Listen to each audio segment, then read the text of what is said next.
अब उठ भी जाएं, शायद आप भूल गए हैं आज हमारे कुकू का जन्मदिन है। पापा चिड़िया उठ जाता है। मालूम है, मुझे मालूम है, मैंने सब कर लिया है। पापा, झंडियाँ और गुब्बारे कहाँ हैं? फिर पापा चिड़िया अपने बेटे को एक बैग पकड़ाता है। इस बैग में झंडियाँ और गुब्बारे हैं। अब जल्दी से आसपास के सारे पेड़ सजा दो और मैं अपने बेटे के जन्मदिन के लिए एक बड़ा केक लेकर आता हूँ। मेरे पापा बहुत अच्छे हैं। ऐसे कहते हुए कुकू अपने पापा के गले से लग जाता है। पापा चिड़िया चले जाते हैं। मैं अपने बेटे की मदद करती हूँ।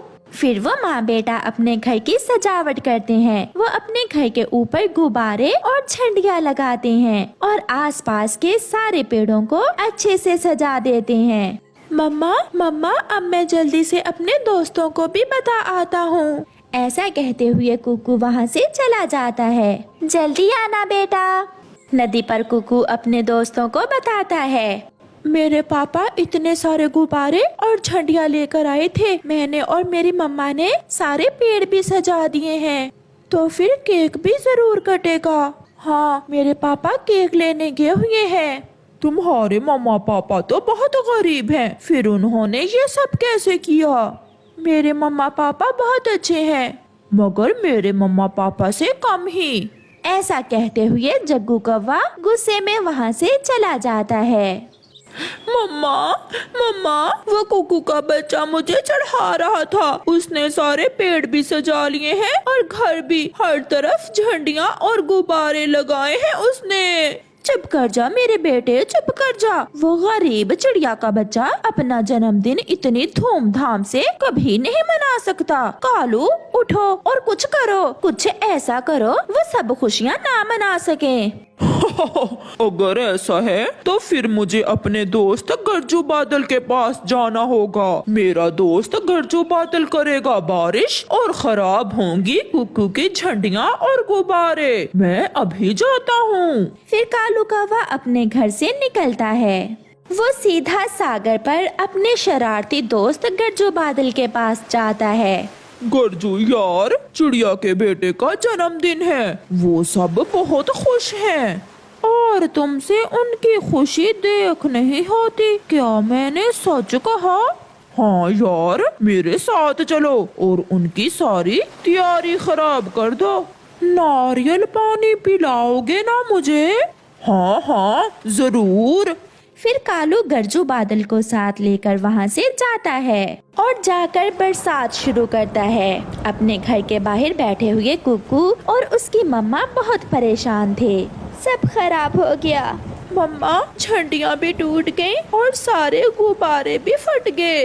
बेटा, मौसम तो ऐसा ना था, फिर न जाने ये बारिश कैसे आ गई। कोई बात नहीं मेरे बच्चे, आपके पापा केक लेकर आने ही वाले होंगे, हम केक काट लेंगे।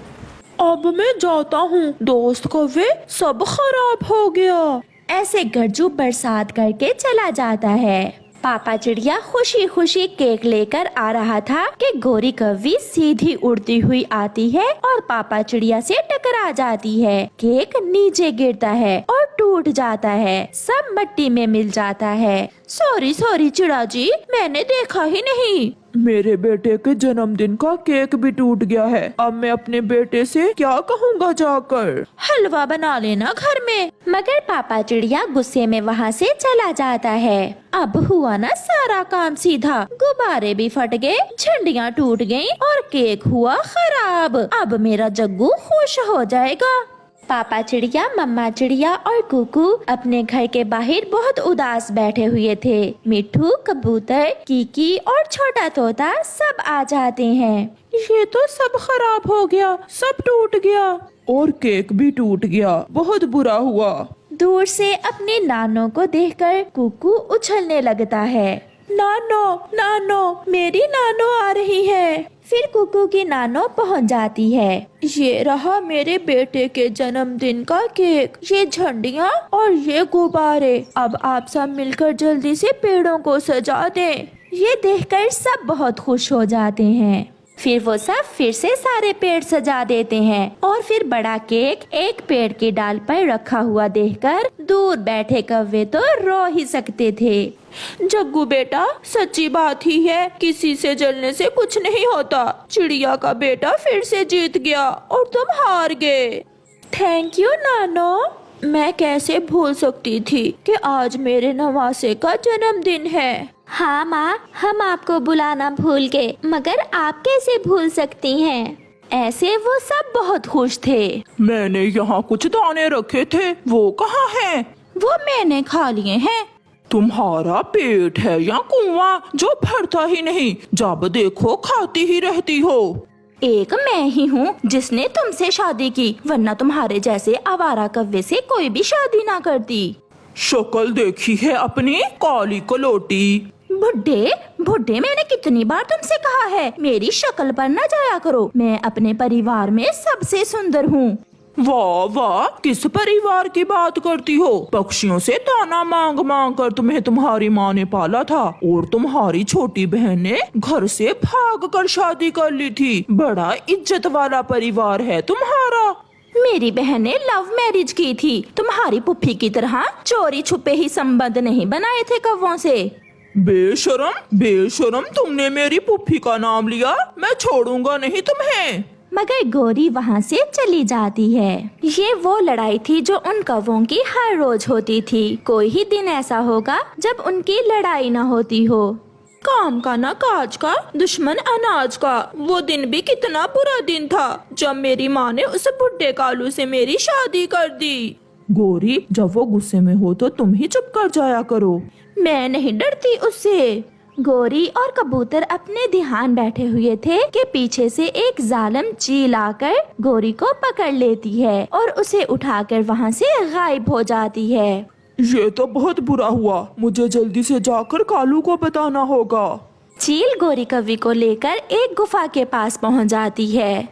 मुझे छोड़ दो चील दी, मैं तो पहले ही बहुत दुखी हूँ। मेरा पति हर रोज मुझे मारता है। बार बार मरने से अच्छा है मैं तुम्हें एक ही बार मार कर खा जाऊंगी। चील दी प्लीज मुझे छोड़ दे।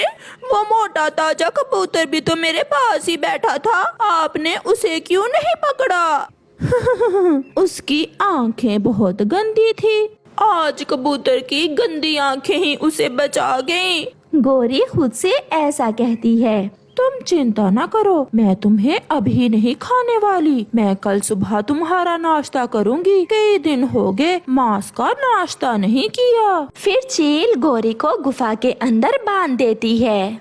कालू कालू, तुम्हारी पत्नी क्या हुआ उसे? वो अभी मरने वाली नहीं, वो तो मुझे मार कर ही मरेगी। उसे चील ने पकड़ लिया और गुफा की तरफ ले गई है चील गोरी को। सच? क्या तुम सच कह रहे हो? कबूतर, अगर तुम्हारी बात सच्ची हुई तो मैं तुम्हें मिठाई खिलाऊंगा। ये सुनकर कबूतर हैरान हो जाता है। मैं क्यों झूठ बोलूंगा, मैं तो समझा तुम दुखी होगे, मगर तुम तो खुश होगे हो अपनी पत्नी की मरने की खबर सुनकर। वो जो रोज मुझसे करती है, तुम्हारे साथ तुम्हारी पत्नी एक दिन भी करे तो तुम खुद ही उसे चील को दे दो। कबूतर वहाँ से चला जाता है। कौवा तो बहुत खुश था, वो खुशी से झूम रहा था। अब आएगा जिंदगी में नया रंग। मैं करूँगा किसी सुंदर सी कवि से शादी जो मीठा बोलती हो, हर समय गोरी की तरह काए काए ना करती हो। अच्छा ही हुआ जो उसे चील खा गई।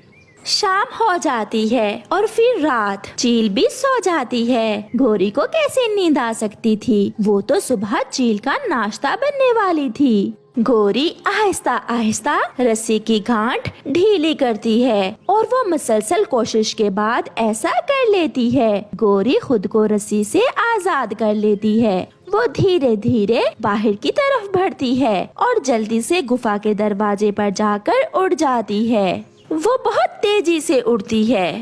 पिंकी, तुम कितना मीठा बोलती हो, जैसे कोई संगीत गा रहा हो। अगर गोरी कुछ दिन पहले मर जाती तो मेरी शादी तुमसे पहले ही हो जाती।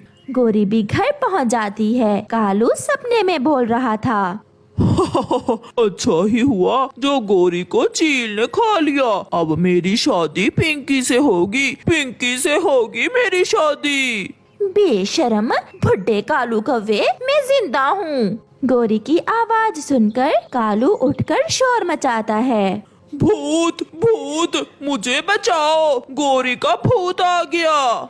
मैं गोरी का भूत नहीं बल्कि गोरी ही हूँ। मैं जिंदा हूँ और तुम अपने सपने देखना बंद करो। एक ही लम्हे में कालू कौवे के सारे सपने टूट जाते हैं और उन दोनों के बीच फिर से लड़ाई शुरू हो जाती है।